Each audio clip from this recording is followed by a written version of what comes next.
Hey lovely Cancer, this is your horoscope for October 2018. Now, the rising sign is Cancer on the 1st of October, so you start the month with you being in charge. The first couple of days of the month are really good for you because the moon goes into Cancer on the 2nd, stays in your first house in Cancer, in your first house on the 3rd of October as well. Then on the 4th of October it goes into Leo in your second house. You feel very confident about your ability to make money on the 4th of October, and it's also a good day to pitch things. If you're trying to pitch a show or a new business product or get investment, 4th of October is good for that. Now, bad news, 5th of October until the 16th of November, we've got Venus, the planet of love and beauty, going into retrograde, okay? And that's bad news. Excuse me. Because Venus is responsible for ruling our relationships and love. And you as a Cancer know about relationships, and you know that sometimes things are easier and sometimes things are harder, and sometimes people just misunderstand everything you're saying and nothing can go right, and it's just what a mess.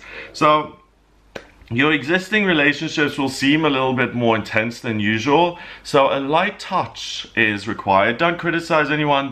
Be careful to hold back on unsolicited advice. It's super intense in your 5th house, and because Venus is in your 5th house of love, romance and fun, you're going to feel this retrograde especially. So if you're already in a relationship, you may feel like, is this person suddenly speaking another language because I just don't get him anymore or get her anymore? If you're single and you're looking for relationships, Saturn and Pluto are in your 7th, so it's not the greatest time to start a new relationship, because it's the kind of relationship that is erroneous. Because when Venus is in retrograde, you see things through rose-tinted spectacles and you don't see the reality. So if you meet a new guy, he'll seem to be Superman, but in reality he'll be Mini-Man. It'll not work out. So you don't see things, matters of the heart, correctly, so be careful with that. Okay, so moving on, the moon goes through your 3rd house on the 6th, the 7th and the 8th. So really good at being discerning. So the moon helps you out with the first couple of days of the Venus retrograde. So you have a respite period until the 8th of October, so you can still find the one, so to speak, before the 8th. But really, it doesn't mean you have to stop dating. And don't get me wrong, when the personal planets go retrograde, yes, they are important, and I've always been someone who's gone on the side of, ugh, I won't bother. Like Mercury retrograde, I'll travel. Venus retrograde, I'll get into relationships. I did this last year. I got into a relationship, Venus retrograde. It took me a year to recover, okay? I take them seriously now. I do. On the 9th of October, the new moon happens in Libra, and that happens in your 4th house of family. So again, you as a Cancer, you get another respite. Libra is about building connections and community, and I will make separate videos on the new moon and the full moon, so watch out for those. But the new moon pulls in energy, and it pulls Libra energy into your 4th house of family. So the 9th is a great time for you to connect with family, and again, that Venus retrograde isn't going to cause you too many problems.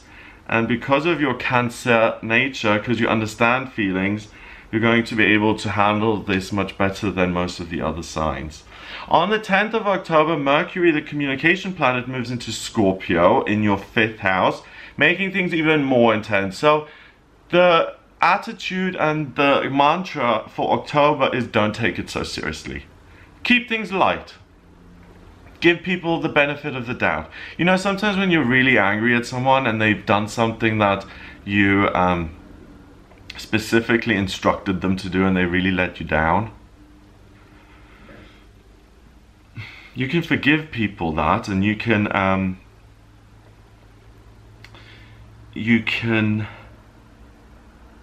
not let that end a relationship, and you can take the road of common sense, which says we all make mistakes. It wasn't deliberate, you weren't being malicious, you just screwed up. Okay, let's just move on with our relationship. That kind of attitude is really going to help you in October.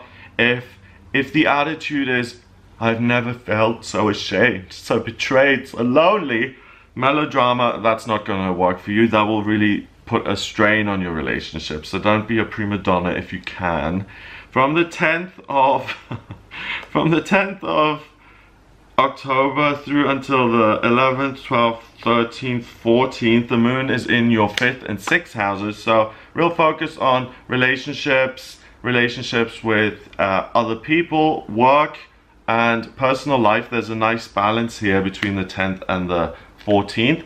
On the 15th of October through until the 30th, we have the Sun in Libra in your 4th house of family, making you immune kind of to the Venus in retrograde, and it opposes Uranus in Taurus in your 11th.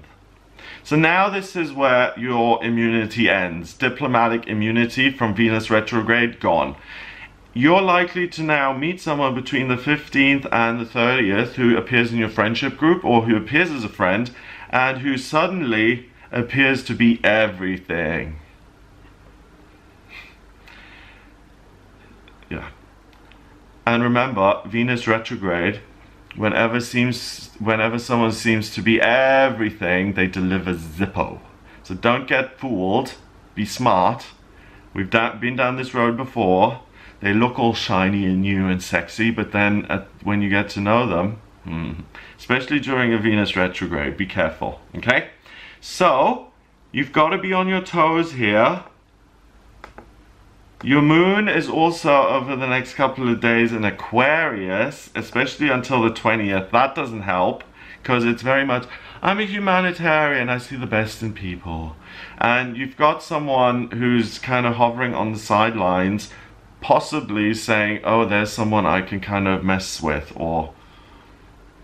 I mean, why do people do things, like people do things to deliberately hurt others? Like people ghost each other and people go on dates and stand other people up and they deliberately do things. Oops, sorry, I've got to itch my leg. They deliberately do things to hurt other people, don't they? And you've got the potential of someone like that in your life hovering around you, and your moon is in Aquarius, and then on the 20th through until the 23rd, it's even worse, it's in Pisces, and that means you're totally self-sacrificing.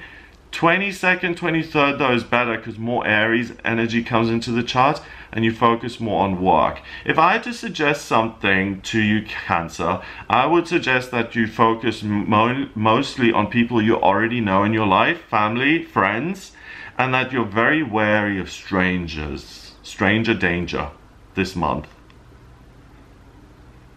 From the 22nd and 23rd, you get a little bit more powerful and you can take care of yourself. The really vulnerable time is between the 15th and like the 21st, okay? So watch out for that.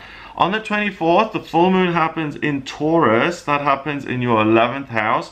So that's the pinnacle of this unusual energy of another person coming into your life who may cause chaos and cause everything to go topsy-turvy, upside down. So really, be discerning. There's no Virgo in the chart on this day at all. So say, who's the goddess who would represent Virgo? I don't know. The goddess of nurses, the goddess of quality control. Yeah. Say, Virgo, give me your discernment. Lend me your discernment today. This guy or this woman, she just seems so perfect for me. This is my twin flame. How can you ask me to let this go? And the discernment will help you to recognize what you're actually looking at. 25th, 26th of October, same thing. You're safe by the 27th. On the 28th, the clocks go back in the UK. 4th of November if you're in the States. But the danger is kind of over by the end of the month. And what you're really going to be focused on is family love, changing your relationships at work for the better, but really avoid letting someone for the other signs, because the energy is similar but it's in different areas of their life, okay? It's in different houses. And in your chart, Cancer, I really see you as the one most at risk of being hustled and being played and having your heart broken. So if someone says, you are the most beautiful man I've ever seen in my life and I want to be with you immediately and I just adore you, and you've got one eye and no nose and 2 teeth left and you're 188, then he may not be telling the truth. So just use your discernment and say, is this too good to be true? If it's too good to be true, especially in relationships, too good to be true. You're not wrong. The end of the month is really calm for you because the moon goes back into Cancer in your first house on the 28th, 29th, 30th, so you'll be able to chill and relax. Mercury goes out of Scorpio and into Sag on the 31st of October, and the moon goes into Leo in your second house. So have fun with Halloween, even splash out. I would suggest you throw a party or something, and you really do that exclusively for people who have helped you in your life and people who have loved you and not taken advantage of you. So turn this thing on its head and honor the people who don't mess you around. The people who are in your life, who help you, who answer the phone when you ring. Isn't it the worst when you make friends with someone and then as the friendship slips, you can tell because they don't pick up the phone anymore? So sad. Honor the ones you love this month. Have a wonderful time. It looks good for you. Just be careful with the romantic stuff. If you like a personal reading with me, please get in touch via my website. It's gregoryscott.com. Click on the readings tab to order your reading. Please remember to subscribe to this YouTube channel, and I'll speak to you next month.